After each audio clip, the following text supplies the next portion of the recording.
Hi guys! For today's video, may share ako sa inyong isang art na nakita ko sa Instagram. Tinatawag siyang paper quilling. Basically, ang kailangan lang sa paper quilling ay ang mga strips of paper na makukulay at yun yung gagamitin para mag-create ng images na gusto natin. Ito yung mga kasali sa order ko.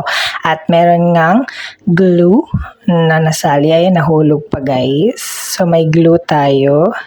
Ang susunod na gamit natin guys, hindi ko alam kung ano ang exact term dito. Pero ito yung ginagamit para i-twirl or i-curl yung mga paper strips. At ito naman yung mga needles. At ito na nga yung sinasabi ko sa inyo na paper strips na kailangan sa paper quilling. So ito yung mga colorful strips of paper na gagamitin natin sa art. At meron naman isang material dito guys na parang puller siya. Pero ito yung ginagamit natin para ilagay yung or idikit yung mga papers.